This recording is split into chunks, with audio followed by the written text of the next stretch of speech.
Cleopatra did not die the moment Egypt fell. She lived through what came after. In August of 30 BC, Roman soldiers entered the royal palace in Alexandria. They did not come to execute her.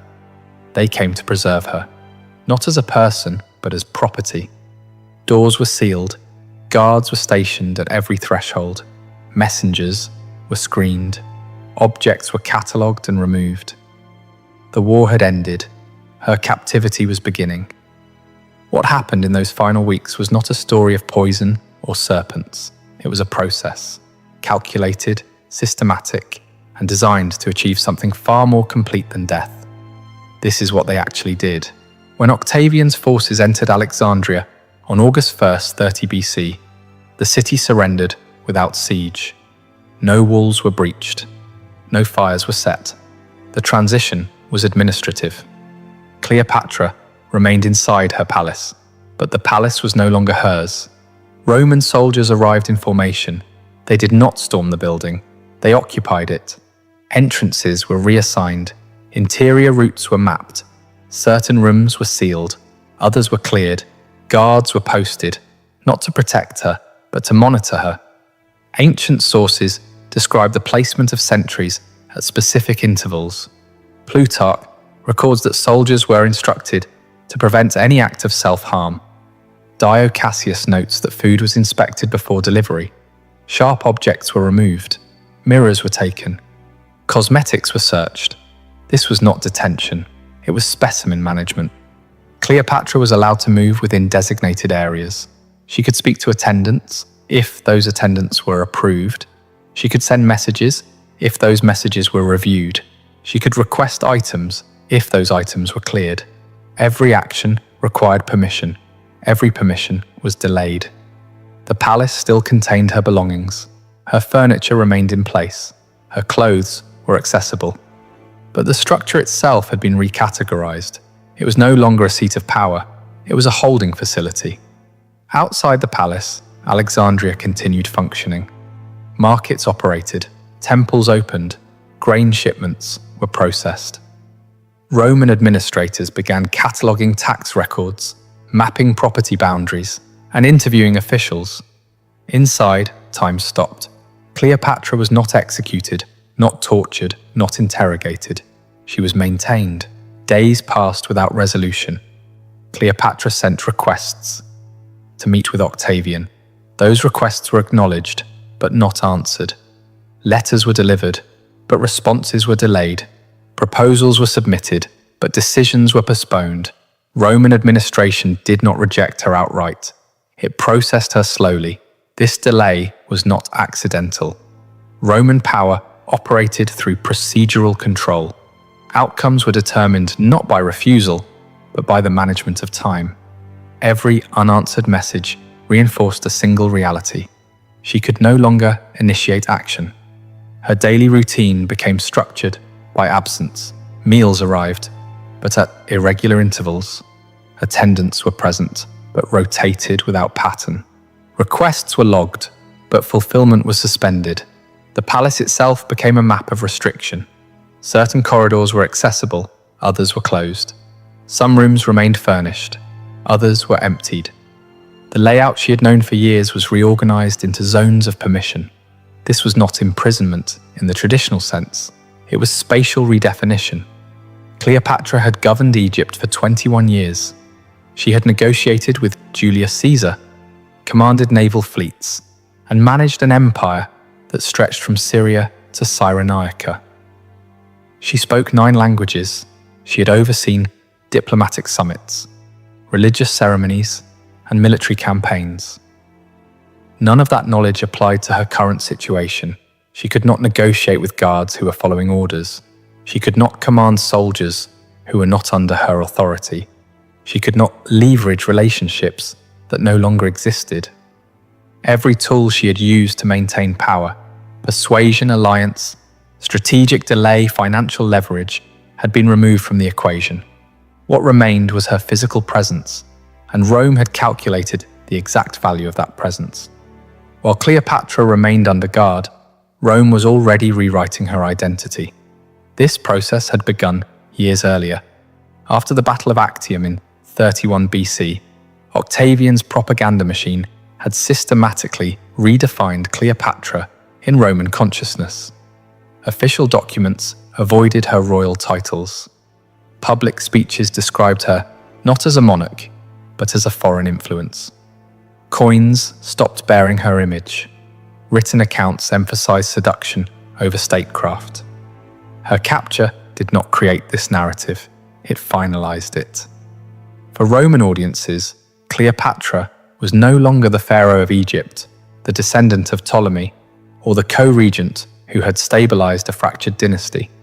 She was an enemy of the state, documented, verified, and soon to be displayed. Roman law required physical evidence for a triumph. Victory was not declared, it was demonstrated. Enemies were presented in sequence. First their weapons, then their treasures, then their leaders. Cleopatra was being preserved for that sequence, but the process required more than her survival. It required her transformation from ruler to exhibit. This transformation happened through language. Roman officials stopped addressing her by title. Messages referred to her as the Egyptian or the woman. Diplomatic protocols that had once governed interactions with foreign monarchs were replaced with instructions for handling captives. Her authority was not stripped, it was reclassified. Inside the palace, this reclassification had physical consequences.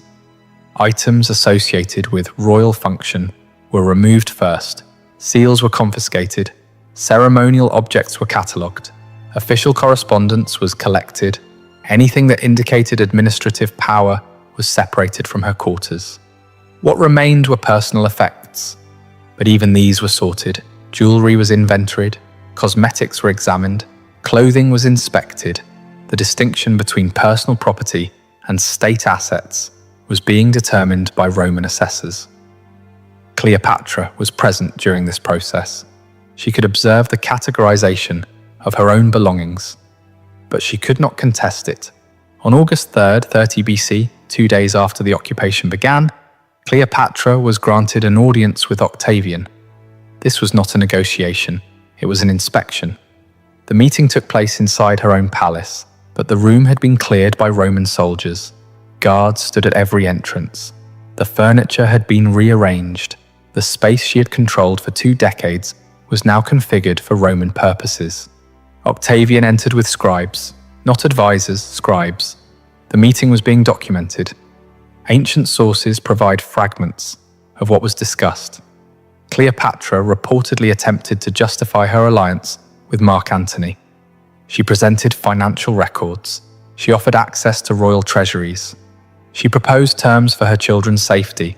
Octavian listened. He did not refuse her requests. He did not accept them. He acknowledged them. Then he left. The meeting lasted less than an hour. No agreements were formalized. No promises were made. No timeline was established. But the meeting served a function. It confirmed that Cleopatra still believed negotiation was possible. And that belief was useful to Rome, because it meant she would continue behaving as though outcomes were still undecided. As long as she believed resolution was pending, she would remain compliant. She would not attempt escape. She would not organize resistance. She would wait, and waiting was exactly what Rome needed her to do, because every day she waited was another day Rome could prepare the triumph. After the meeting, Plutarch records that Cleopatra believed she had made progress. She thought Octavian had shown clemency. She interpreted his restraint as flexibility. But Octavian's restraint was not clemency. It was scheduling. He had already determined her fate. He simply had not disclosed the timeline. Cleopatra's position had never rested solely on her own authority. It rested on succession. Her eldest son, Caesarion, publicly acknowledged as the biological child of Julius Caesar, represented a problem Rome could not parade. His existence complicated Octavian's narrative. If Julius Caesar had a legitimate heir, Octavian's claim to Caesar's legacy became disputable. A living son with royal and Roman lineage created a potential rallying point for opposition. Caesarion was 17 years old in 30 BC. He was sent away from Alexandria before the city fell, evacuated south toward the Red Sea with instructions to reach India if necessary. But he was recalled. Sources conflict on whether he returned voluntarily or was intercepted. What is certain, he was executed shortly after. The method is not recorded in detail. The decision was. Octavian's advisor Arius is quoted by Plutarch. Too many Caesars is not good. Caesarion was removed from the equation. The other children were not. Cleopatra had 3 younger children with Mark Antony: Alexander Helios, age 10, Cleopatra Selene, age 10, and Ptolemy Philadelphus, age 6. They were taken into Roman custody, alive, not as prisoners in the traditional sense. They were reassigned. Roman practice did not automatically execute the children of defeated enemies. It absorbed them. They were transported to Rome, placed in households, and raised under Roman supervision. Cleopatra Selene would later be married to Juba II, the Roman-appointed king of Mauritania. She would govern as queen, mint coins with her image, and produce heirs who would integrate into Roman imperial lineage. But that future was not presented to Cleopatra as reassurance. It was presented as removal. Her children would survive, but not as Egyptians, not as Ptolemies, not as heirs to her dynasty. They would continue as Roman assets. For Cleopatra, this clarified the terms of her situation. Rome did not need to kill her children to neutralize them. It only needed to relocate them. And once they were relocated, her leverage disappeared. She could not negotiate for their safety. They were already secure. She could not bargain for their release. They were already being processed.